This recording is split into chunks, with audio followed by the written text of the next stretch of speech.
Aaron Keith is the owner of Ascension Programs, which is a business education and coaching company. As a business coach, Aaron works with business owners on how to grow and expand their businesses. And to date, he has coached over 5,000 companies worldwide. That's a lot. Yeah. That's a lot. That's a lot of businesses. And you yourself are a serial, well, maybe not serial, right? I'm a serial entrepreneur. You are a serial, Yeah, okay. I'm on my third company. Yeah. Yeah. And you're only in your mid to late 30s. So, correct. So why do you do what you do? How did you get into business coaching and consulting? I hired my first business coach when I was 21. So a few years before, when I was 19, I started my company, and I was struggling away, and I was working with an amazing acupuncturist at the time, and he had this great business coach, and for whatever reason, the acupuncturist saw something in me, and so he had the business coach call me. I was leaving the gym one day and heard my phone ringing in my car, and I ran over and grabbed my phone, and gentleman introduced himself as so-and-so's business coach, and I've heard lots about you, and he said he wanted to meet me. So I went to his house, this big, beautiful house over by the ocean, and had a long chat with him. And he said he could help me.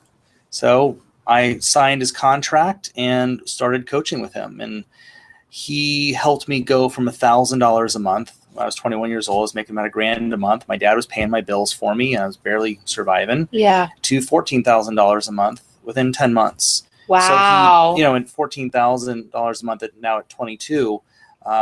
Might as well have been $1 million. And he didn't just teach me how to make more money in my business. He taught me about life. He taught me how to have balance. He taught me how to appreciate things in life. And it was so impactful to me. So a couple of years later, I was 24 years old. My company was as large as I wanted to build it. And I told him that I would love to be a business coach down the road when I got older.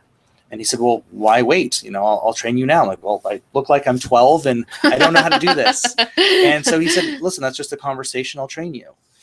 So he started to train me to be a business coach. And a couple years later, 26, I was coaching full time at that point. I sold off my first company and been coaching ever since. Now 37, coach, like I said, over about 5,000 companies worldwide. Wow. What was your first company? I had a medical massage and physical therapy company. Okay. All right. Yeah. 21. That's so you have do you come from a family of entrepreneurs? No, actually, no. My dad's a doctor, mom's stay-at-home mom. And okay. Yeah, just something as a young person, I don't do well with authority, kind of have to work for myself, and entrepreneurialism was just it. And it's fun building companies. It's so rewarding. Yeah. Yeah. That's awesome. Well, what else would you like to share about yourself or who you serve? So my company, the one I'll talk about today anyway, is Ascension Programs, and we serve small, medium-sized companies. We have a few companies that are quite larger. Our largest company that I work with is $22 billion, down to small companies that do $100,000 a year in sales. So we work with really all size businesses. Wow. That's quite a span. Yeah, it's fun. All right. Well, let's jump right into our summit themes. And, so we're talking the last 2 days, we've been talking with various teachers about asset protection, wealth building strategies, business building strategies, tax savings, coaching. So what do you see as the best wealth building opportunities for 2016? For 2016, I always stick by businesses, partly because it's what I do, but your business is such an amazing asset. It's something that you have control over. Yeah. And so I really think that your business is just an amazing asset that you can build. It's something that you can sell down the road when it's time to retire or become financially free and you want to sell it off. Yeah. Or depending on how you structure your business, it's something that can provide you some passive revenue, which is huge. So to me, your business is your number one. And then second, I'm a big real estate person. So I like to have my companies make money so that I can go buy other kinds of assets such as real estate. Yeah, that's awesome. So you personally invest in real estate? Yeah, quite a bit. I buy a property about every quarter. Wow. I'm all over the country. So I'm San Diego, not San Diego specific. I'm all over the country. Right. Yeah. Yeah, that's good. My dad was in real estate. So I grew up with kind of real estate, and I've always liked that as a investing strategy. Mm-hmm. It just feels right. So how would you address the recent volatility in the markets? So I don't have a long answer for this one. I mean, for me, it's one of the reasons I'm not in the stock market. I mean, just to be very frank and transparent, I'm not. all of my money is in either real estate or one of my different businesses. Because again, and to me personally, and the way I do it is not the right way, it's just the way that I've chosen to do it. Right. I like to invest in things that I understand. And to be very frank, I don't understand the stock market. It's not something I can have an intelligent conversation around. Yeah. So I like to invest in things that I'm comfortable, I understand, and I feel like I can impact or influence. So those are two that I really understand. So that's where I put my money. Yeah. Well, yeah. And that makes sense, as a successful business owner yourself and as a consultant and coach to thousands of businesses, it makes sense. And Matt Garrett, who was on yesterday, we've talked about business as being the best wealth building strategy that there is. Yeah. I mean, there's no better way. If you look at all the people, the wealthiest people, they've all made their money through business. Yeah. Very true. So, and our talk today really is geared towards business owners. So how does business fit into an overall wealth building strategy? Like, how do you see those pieces fitting together? Sure. So I'll use myself as an example. So my coaching business is my lifestyle business, and it provides me the lifestyle, and I can travel, I can take, I can spend the money on my health and well-being. But for me, it just wasn't going to get me financially free at the age I wanted to be. So I'm committed to being financially free by 45 years old. My retirement plans are structured around that number. And my coaching consulting it wouldn't produce enough revenue in that time span to get me there. So I realized for me to hit that goal, I had to open other businesses. So my other businesses, I don't actually touch the revenue from those businesses. All the revenue that those businesses produce, I funnel directly into my financial freedom plans. Oh. And so to me, it's completely hands off. So I relate to those businesses as financial freedom businesses only. It's not so I can buy a car or a bigger house. So it's very compartmentalized for me. Yeah. Yeah. Well, and I might be jumping ahead, but that reverse engineered, right? You began with the end in mind, which is a theme that we've been talking about the last couple of days. You began with where you wanted to end up, financial freedom at 45, and what that looks for you, and define that, and then you came up with a plan to get there. Absolutely. And this is something that if you took anything away from this conversation today, would be what we did is we first started by writing down in painstaking detail exactly how I wanted my life standing in financial freedom. Yeah. Right? Whatever that age is for you. Yeah. Right. But detail. So not like, I want to travel twice a year detail, but detail like, I want to travel to Europe twice a year for 3 weeks. When I travel, I want to fly first class. I'm going to stay at 5-star hotels. Me, my wife, and kids are all going to be in first class. And our travel budget's going to be like, we want detail. So when you can actually detail out the intricacies of your life, once that's done, you can actually assign money to that and find out how much that lifestyle would actually cost you per month and per year. Once we have that, we reverse engineered some more. We figured out, okay, so if this lifestyle is going to cost me, say, $30,000 a month, how much in assets would I need at, say, a 6% return on those assets, or 10%, whatever you're using, to fund that? So once we did that, I now know, hence I'm buying a property a month, because I know I've reverse engineered this. I know exactly. That's part of the formula or the strategy. Yeah, so I'm not just buying stuff to buy stuff.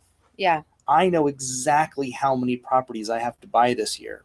I know exactly how much money I need to put down on those properties. Yeah. So once I have that number, like, that's a number, then I can tune up my businesses to actually have my companies produce that number, so I can buy those assets. And if I buy those assets this many years in a row, I can retire at that time with that financial lifestyle. Yeah. So to me, I know the date I'm going to be financially free. I know that as long as I do the work. Yeah. Right. And so by having that plan, by having all that detail, it makes you very motivated. There's something that happens when you get that clear. Yeah. From what I've noticed for a lot of people, they're just not that clear around their money. Yeah. It's a concept. They want to be a millionaire. They want to be whatever they want to be. But they've never taken the time to actually lay that out for themselves. Yeah. And then you believe that it's going to happen. So you're committed to doing the work. You're following the path, right? Yeah. I think for me, it lacks integrity to not be committed. You're either committed or you're not. Yeah. And based on your actions. Yeah. Which, I think this will kind of come up in our conversation more as we talk too, is when we start to get more into money, a lot of people, they don't manage their money consistently with what they say they want in their future. Yeah. They're buying cars they shouldn't be buying, houses they shouldn't be buying. Yeah. And it's killing off their financial future. Yeah. So how do you address that? So if you were working with someone and Great question. and you're doing, and you're seeing that their actions aren't lined up, they're doing things that are inconsistent with where they need to go. How do you address that? Great question. So this is actually I got here based on failing miserably here. Yeah. I'm a spender, just to, again, full transparency. I'm a spender. Yeah. And that was my problem. And so I hired a finance coach many years ago, and him and my business coach worked together with me every single week for several years, training me in finance, training me in money, and just holding me accountable, right? And one of the many, takeaways here would be a budget. We need structure as people, right? Structures where calendars are a structure. Yeah. Coaches are a structure, right? A personal trainer is a structure, right? So to me, a business budget and a personal budget are two structures that you must have. That's not an option. You must. Yeah. I always say, and this is a little blunt, but I say broke people don't have a budget. Wealthy people do. Yeah. Yeah. And it's true. To the degree that you can manage something is the same degree in which you're going to have more of it. And a budget allows you to manage for that. Yeah. And that was your quote. Was that your quote? That is, yeah. That is such a good quote. That is such a good quote. And it applies to all areas of life. You can apply that to relationships. You can apply that to anything. Yes. Yes. So let's say that again. Is that your quote? Nope, not mine. Oh, okay. I wish I could take ownership of that one. All right. Well, I just had to ask because it's really good. So to the degree that you manage the money you have with integrity is to the same degree in which you will have more of it. Yeah. Yeah. So we want you to manage what you have well, and then it will grow. Well, so that's really helpful. So it was having the people and really spending the time to learn about it, and then having the coaches to hold you accountable, and then really just making sure your actions lined up. Yeah. So like the budgets. And if you guys want, I give away a ton of stuff on my website. Everything is for free. You can download, and I have a budget template up there that's a business and personal budget. It's very, very detailed. Might be a little complex, but and I'll show you. We have the link that they can actually look at. Perfect. Yeah. So, but go ahead and keep talking. So with the budgets, one thing that you all want to really, really understand is you need detail. I always tell people, if it matters to you, it should be in the budget. Yeah. Everything that matters to you is in a budget. A budget is simply this. It's a physical existence system for the things in your life that matter to you. Yeah. So if it matters to you, I should see it in your budget. Yeah. And so this brings up kind of Soccer's in my budget. It's good. It's important. Well, travel's in mine. Yeah. Shopping's in mine, so I can still get my fix of Chocolate's in my budget. Yeah, that one's under Starbucks. Starbucks. Yeah, you gotta have Starbucks in there. Yeah. Starbucks builds businesses. That's right. So make sure, this is a really important point as well. With your budget, if retirement, wealth, college funds, whatever is really important to your financial future must be represented in your budget. So if you were to look at my budget, you would see rental property as a line item. That way, every month I'm putting away a certain amount of money into my rental property account. I have 13 different bank accounts. I'm a huge fan of compartmentalizing money because we relate to it differently. Yeah. The next thing I have is a 401k account. I don't put much in it because, again, like I told you earlier, it's not where I put a lot of my money. Yeah. I have a new business account so that I can invest in other companies over the years. So I'm putting money away in things that matter to me. Yeah. I have my travel account and everything else. Yeah, that's good. That's good. Well, what are some simple yet effective tips that people can apply that will support them, in building wealth? So obviously we've talked about budgets, which is really, really important. I'd say too, businesses, like she said earlier, like you were mentioning earlier, you have to have a business. It's one of the main vehicles that give you a launching off point to get other assets. So get a business. Yeah. Find something that you really enjoy, or if you already have a business, Yeah. get some people to help you grow it and expand it. Yeah, and even for people who maybe they don't want to be serial entrepreneurs, maybe that's not your thing and they have a 9-to-5 job or whatever, even something on the side, right? So it can be done. If they have a reverse, and if I mean, not like more than a hobby, but something that's going to bring in an additional source of revenue. Yeah, and I think it's how you relate to it. So if you are going to stick with the job and have a small business on the side, train yourself that money that you make is not to go shopping or get something that you don't need. Really relate to it. Be disciplined. And that money is simply for your financial future. Yeah, have that. I love what you said about just having a business that pours into the financial freedom bucket. That's amazing. I'm going to have to work on that. And people with employees too. Like I've told this to a lot of entrepreneurs, if you're living off of what you're producing now by yourself, if you're say a really small solopreneur, then great. And if you hire employees and your company then makes more money, what if you take the proceeds that they're producing and you don't touch it? You take those proceeds and use that piece into your financial future. So you're training yourself. What I make is for my lifestyle. What they make me is for my financial future. So it's technically passive income that way. Yeah, that's good. Playing games like that really works. Yeah, and I loved what you said about compartmentalizing too, because that works also. Having different buckets, and then just how you have different bank accounts. Yeah. Because you deal with those resources differently. Yep, and the more bank accounts that you can open, there's a lot of places where you can have free online bank accounts. I use Capital One 360. It's formerly ING Direct. Yeah. There's other banks that are exactly like it. Yeah. And the bank accounts are free. Yeah. And you can transfer as much money as you need, and it's nice. I have 13 of them, so that I can have all my money very separate. I have one for my taxes, one for travel, real estate, you name it. So that way I don't spend money that's not allocated towards something. Yeah. Because again, I'm a spender. So I need to get it away from me in a place that's distinguished. That's good. I need to have a tax account. Most small business owners get in trouble with this one. Yeah, yes, I need to have one of those. I definitely need to have one of those. All right. So what other tips or suggestions do you have for managing money and, knowing, what do people need to know about their finances? Well, I think some of it is increasing your financial IQ. Yeah. It's not something that, at least mine, it's not something that most of us were raised with. Most of our parents didn't sit us down and say, hey, son, I make this much money per year, and here's how we manage our money. Yeah. So money was this thing that you just don't talk about. Yeah.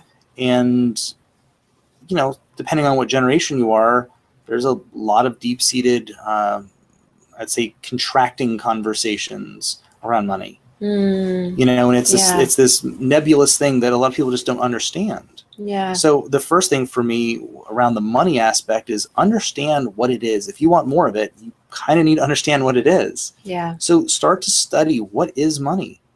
Read some books. There's a book that I wanted to mention here, Greg Crabtree.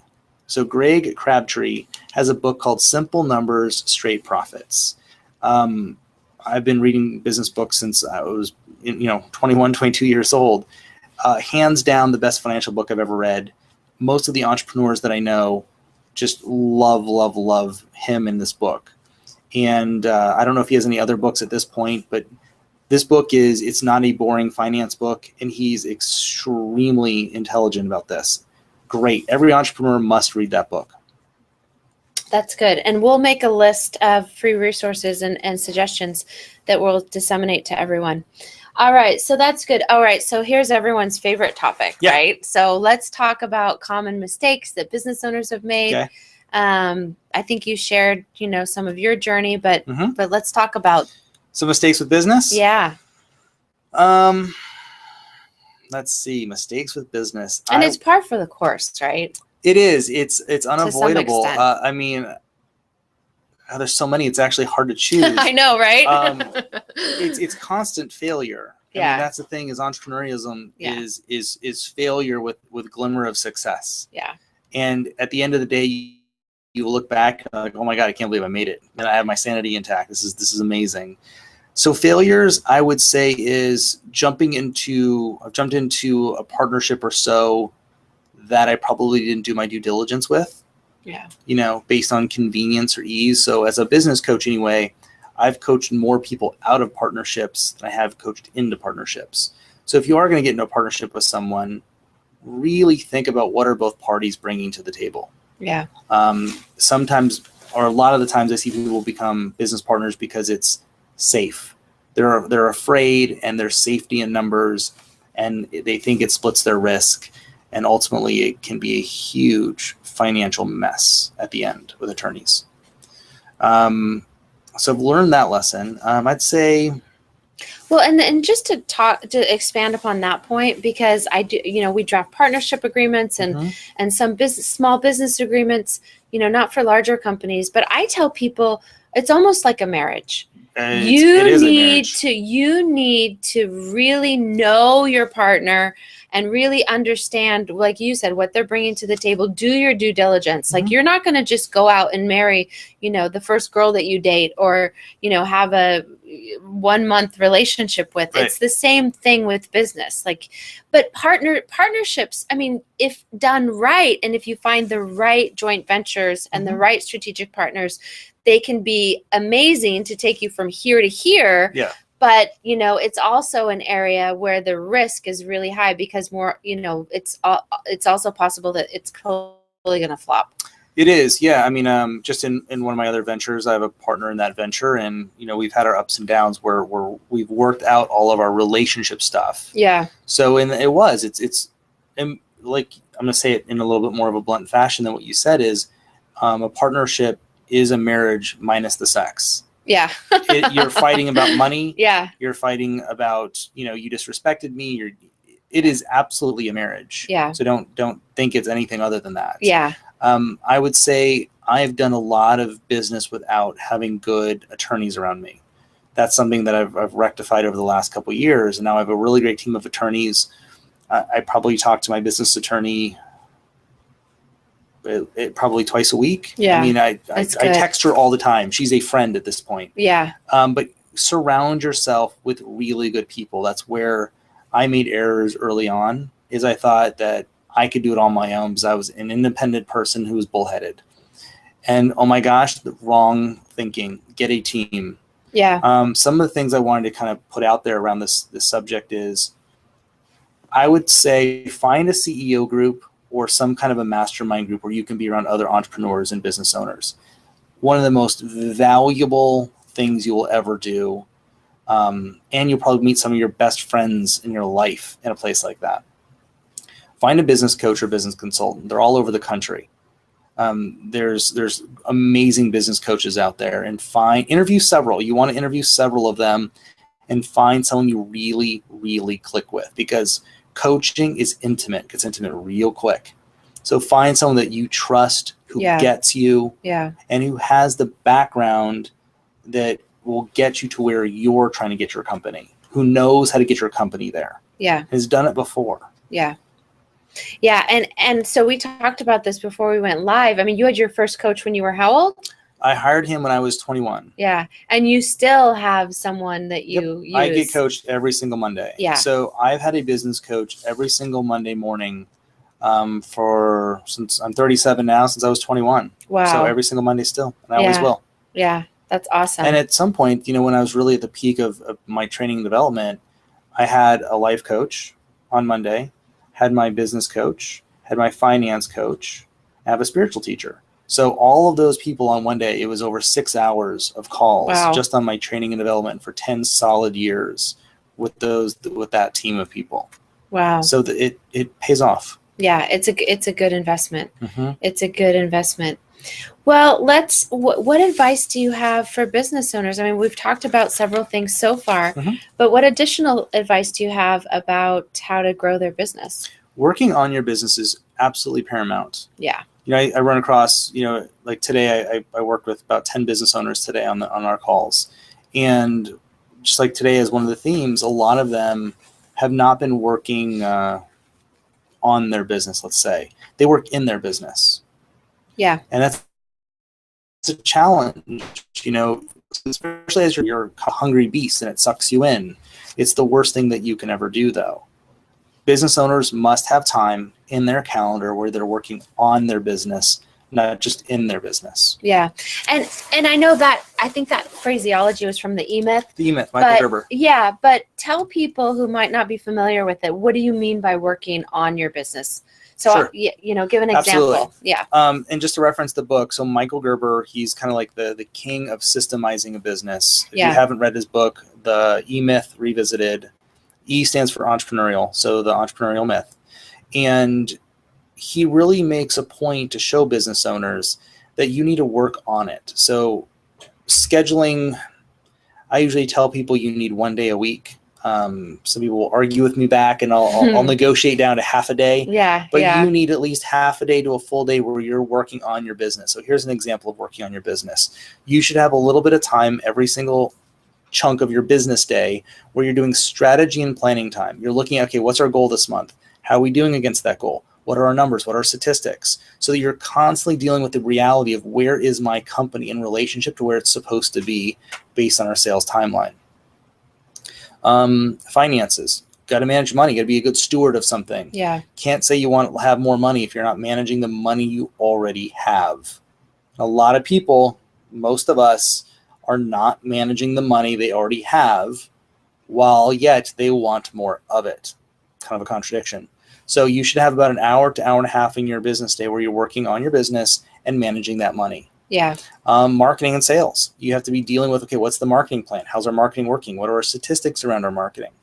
So it's simply doing things like that. Doing your meetings. So you should be meeting with your staff on your business day. Meetings, seeing how everything's going, really being the CEO, really being the entrepreneur, providing that leadership to your company, to your employees.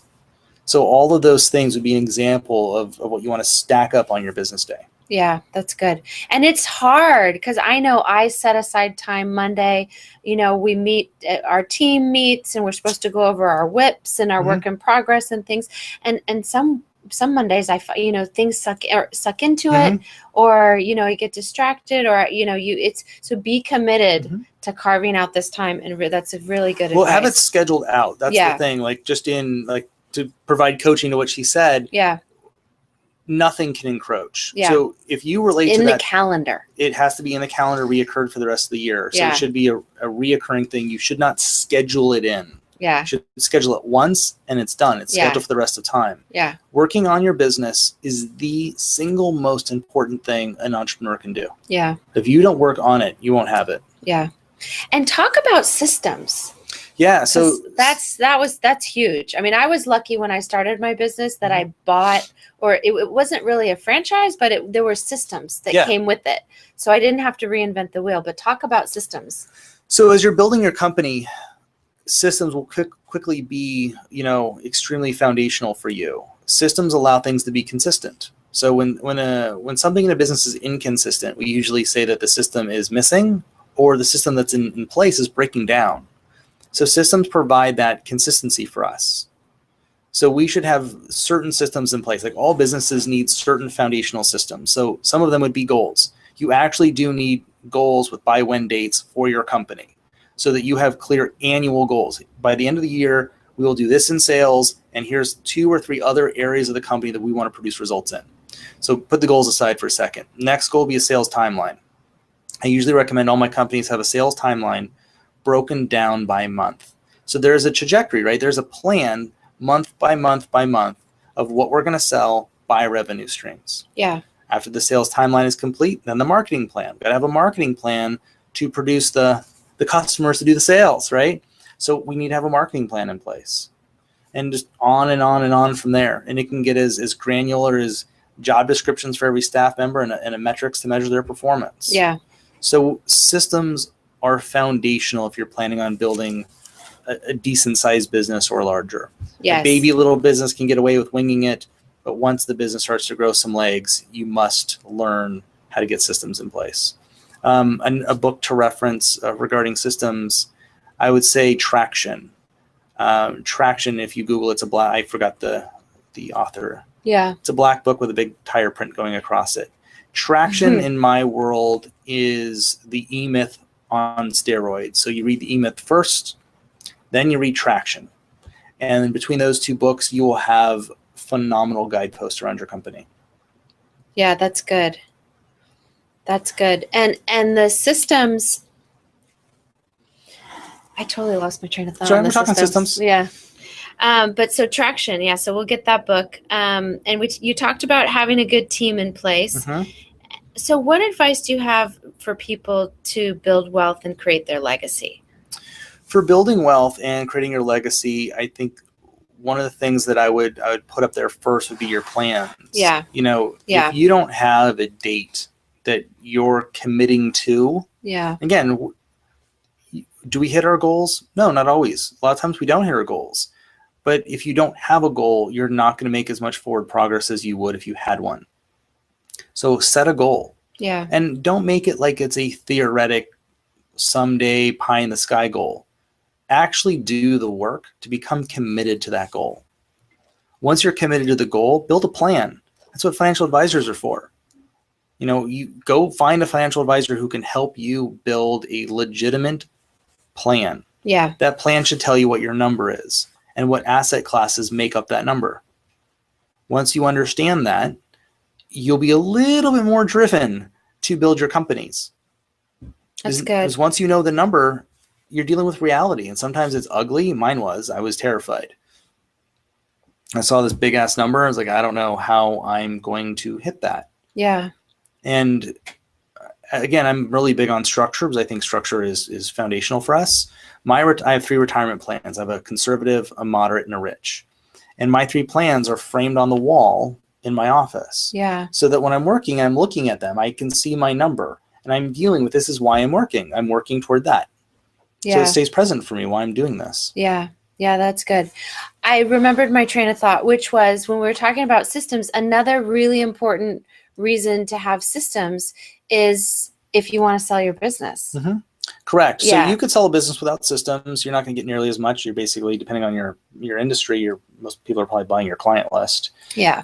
Your systems make your business way more valuable. Yeah. So when I sold my first company, I sold it in 6 phone calls. By the time I got home, I made calls when I was driving home, and I had a verbal yes by the time I got home because my business was known not only just for being successful, but everyone knew I had manuals for everything. And they wanted that. They knew that they weren't just going to buy a client list. Yeah. They were going to have someone tell them how to make this successful because they weren't being able to do it on their own. Yes. So your systems will dramatically increase the value of your company for most industries. Yeah.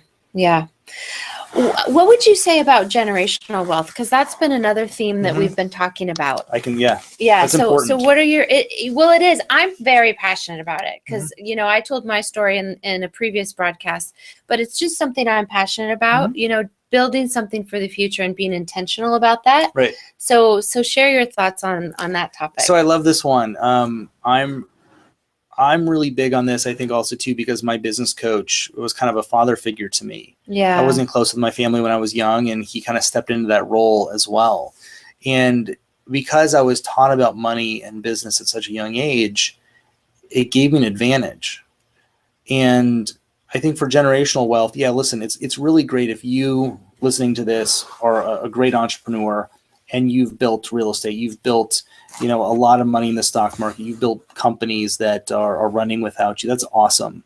But if your children are not financially educated and they're not business educated, there's a huge possibility that they're going to erode what you left them. Yeah. They're not going to know how to leverage it. They're not going to be a good steward of it. Yeah. So I think part of the discipline in building your own personal wealth, at some point you have to shift gears and turn your focus out to your family, your kids, and everyone else and start educating the people around you. Yeah. Because really, you're giving it to them. We've all gone out of town and trusted our houses to our friends to take care of and water our plants, and we've seen how that's gone. Yeah. Right. So we really want to make sure that your children are really being educated. Tell your kids, take them to work. Yeah. I was thinking about this when I was in the car coming over here. Yeah. I won't disclose this person's name. I don't know if he'd care or not, but there's a gentleman in my CEO group, and he blows me away. If I could come back as his kid, I would do it in a nanosecond. Mm. And this gentleman, from a very, very young age, has taken his kids with him to board meetings, and he sold companies publicly. So he's a very accomplished gentleman, and he invests in other companies, and that's what he does pretty much these days. And he's, from a very young age, his kids have always gone with him to evaluate companies, watched him buy companies, sell companies, and now his kids are in college. They are some of the smartest entrepreneurs. Yeah. There is nothing hidden. Yeah. They know about all that stuff. They're going to take his legacy and run with it. Yeah. Because they were brought up in that environment. Yeah. Yeah, that's amazing. And you know, I refer to that as grooming the next generation for success. And you can't groom them if you don't, if you're not there, you know, bringing them in.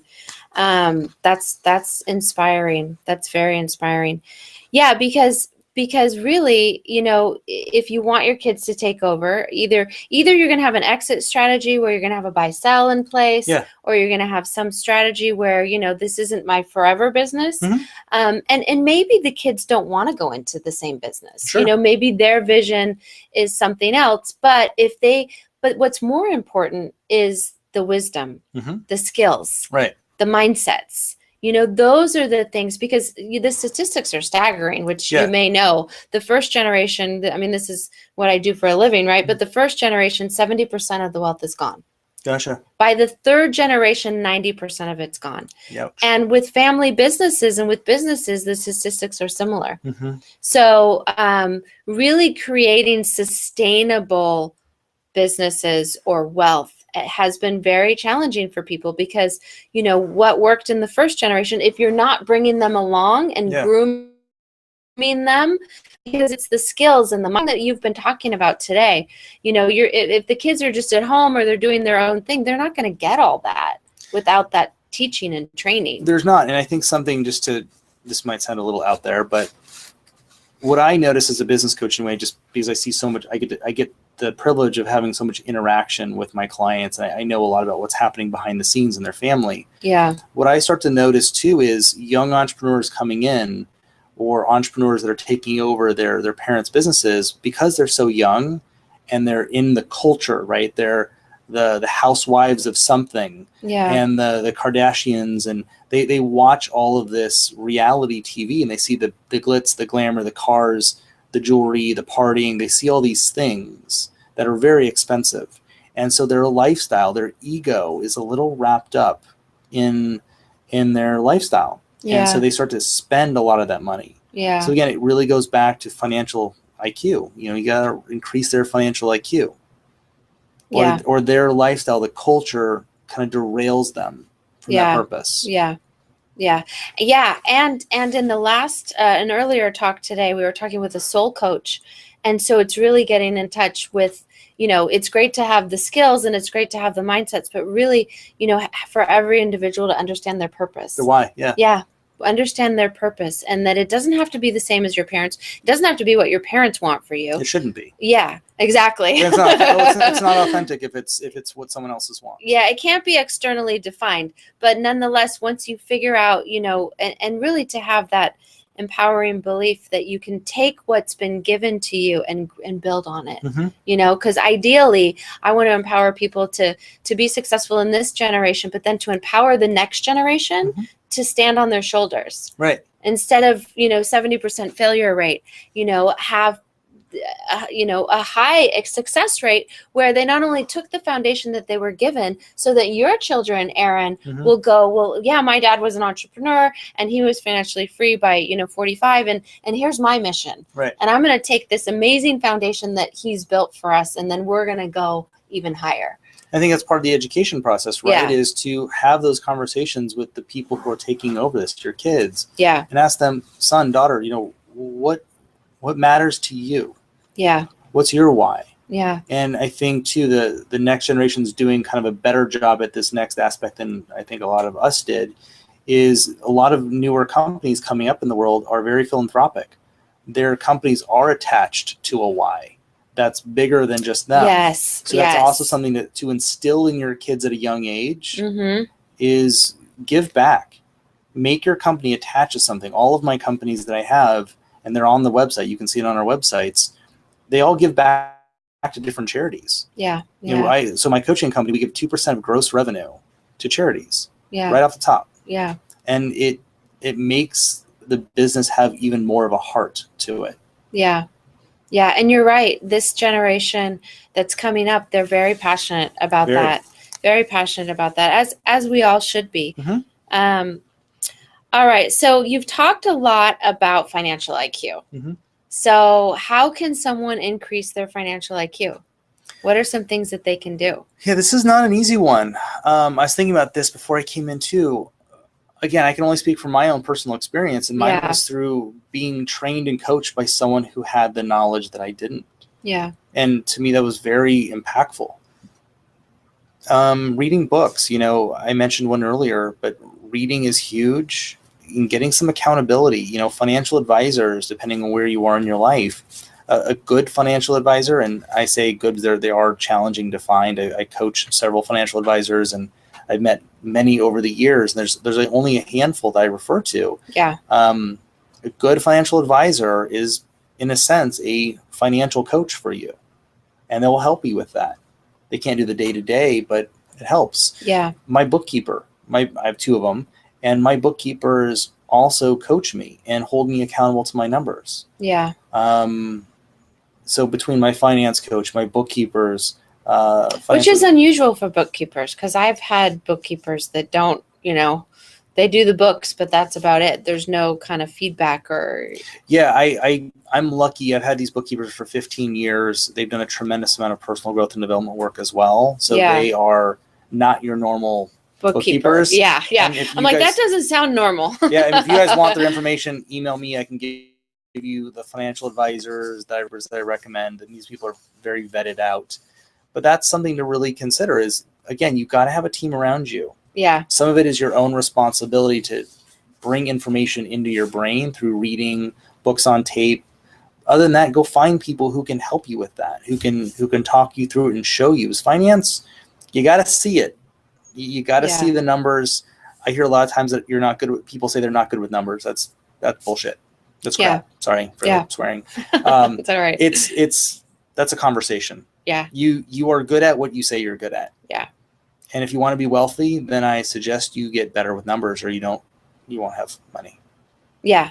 Yeah. And there's so many resources out there. You don't have to do the calculations, or you can outsource all of that, but you need to understand, you know, what it is you have, where you're spending, you know, what you're bringing in, and where you want to go. Your bookkeeper should sit down and go over all that with you. Mine does. We have a call every 2 weeks, and we go over the numbers and we go over the strategy, and they point out stuff that they're seeing, and I point out stuff that I'm seeing, and together we do it.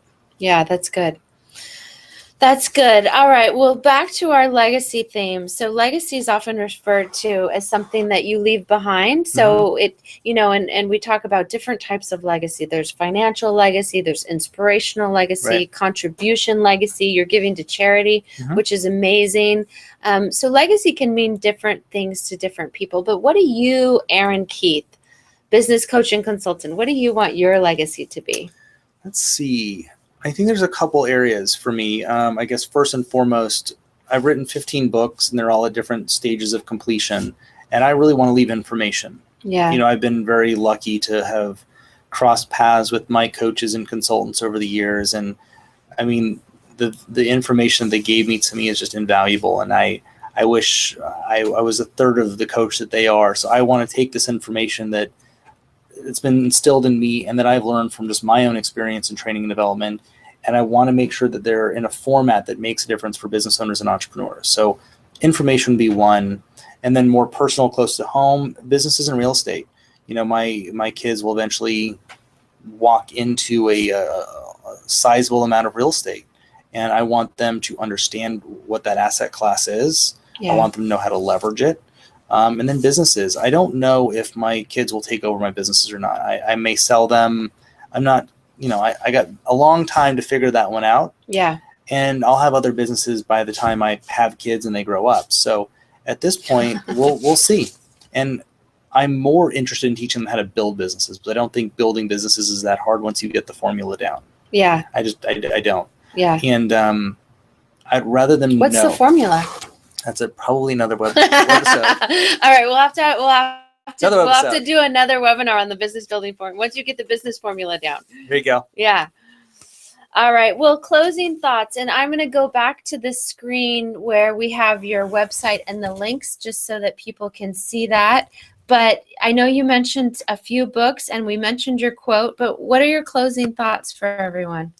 My closing thoughts are, if it matters to you, get someone or some people to hold you accountable to it. You know, business is amazing. It's one of the most gratifying things that you'll ever do is owning your own business and building a great company. You know, when you own a company, you get to make a difference for your employees. You make a difference for the community. You make a difference for a lot of things. So build a business, get some support, and get a retirement plan. I mean, listen, we all have to stop working at some point in time. Life will make us do that. Yeah. So have a plan around it. Your retirement is one of the most expensive bills you'll ever pay. That's what my business coach told me. And get someone to help you create a financial freedom plan. I call it a financial freedom plan more than I call it a retirement plan, but whatever works for you. Get a plan in place. Pick a date. Know your number. That way you're building a company that's going to fulfill on that for you. Yeah, that's good. And have fun. This is fun. This should be fun. You should enjoy this. Yes. I'm making this serious. You should enjoy this. Yes.